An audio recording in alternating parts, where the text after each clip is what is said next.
تمام شرکاء اجلاس سے گزارش ہے کہ اطمینان سے اپنی نشستوں میں تشریف رکھیں. انشاءاللہ العزیز پروگرام کے اختتام پر مسجد میں باجماعت نماز کا انتظام ہے.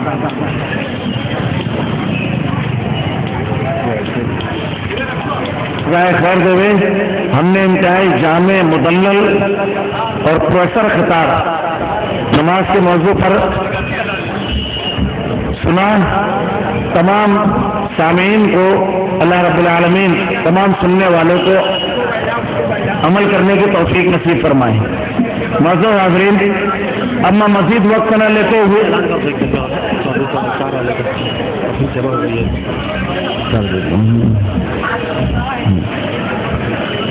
معزز حاضرین، اجلاس کے بالکل ابتدا میں یہ بات بتائی گئی کہ انشاءاللہ العزیز 4 تاریخ کو گڈکو کالونی میں بھی ایک پروگرام بعنوان اصلاح معاشرہ ہوگا، جس میں محترم نجیب بقالی صاحب تشریف لا رہے ہیں.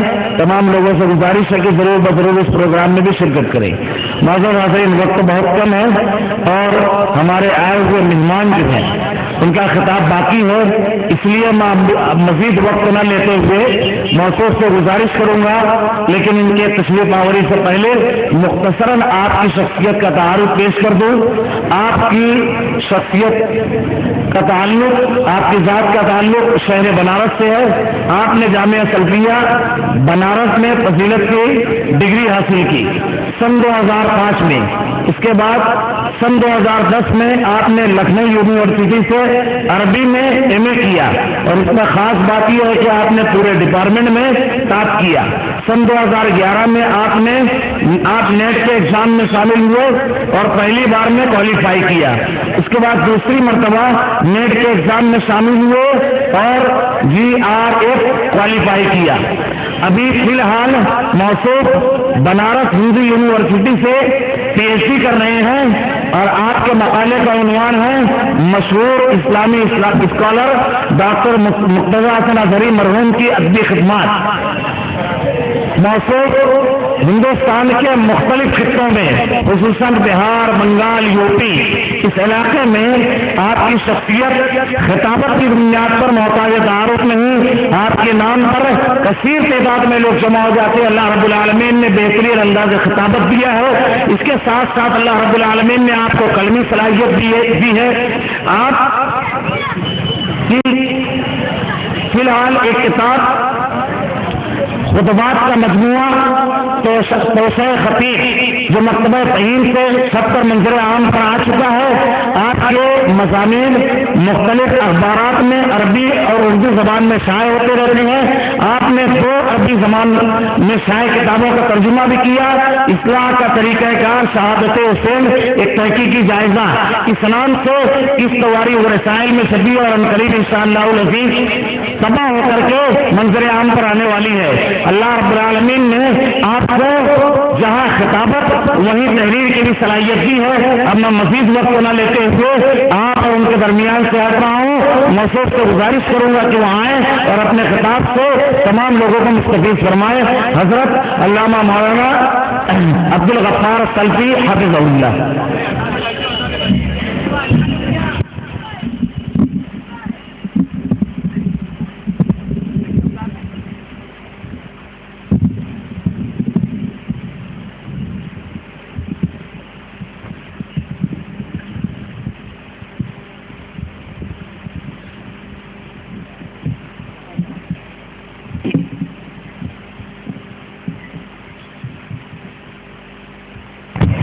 پانی لا کے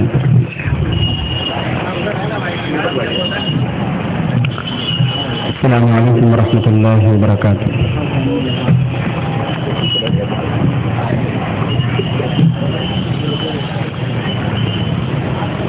الحمد للہ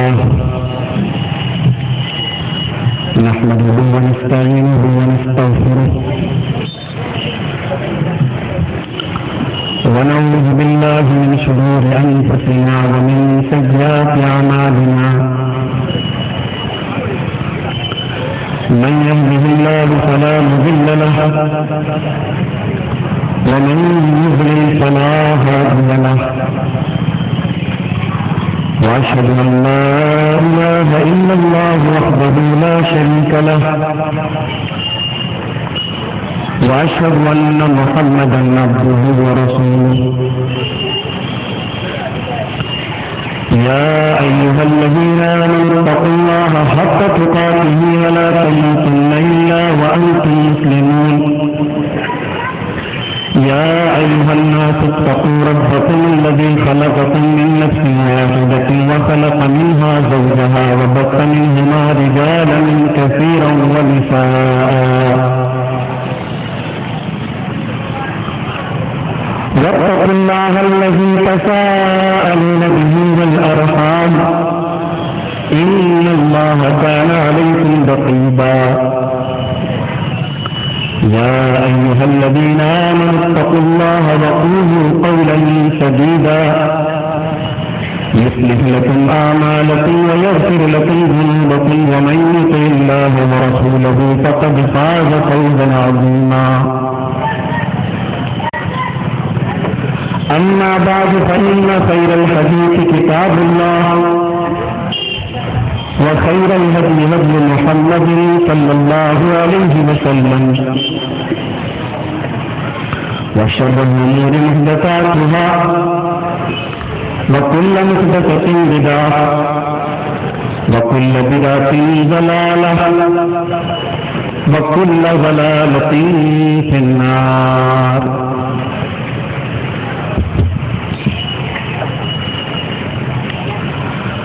أعوذ بالله من الشيطان الرجيم. بسم الله الرحمن الرحيم. ولا تقربوا الزنا إنه كان فاحشة وساء سبيلا. وقال تعالى في مقام آخر: يا أيها النبي قل لأزواجك وبناتك ونساء المؤمنين يدنين عليهن من جلابيبهن ذلك أدنى أن يعرفن فلا يؤذين وكان الله غفورا رحيما.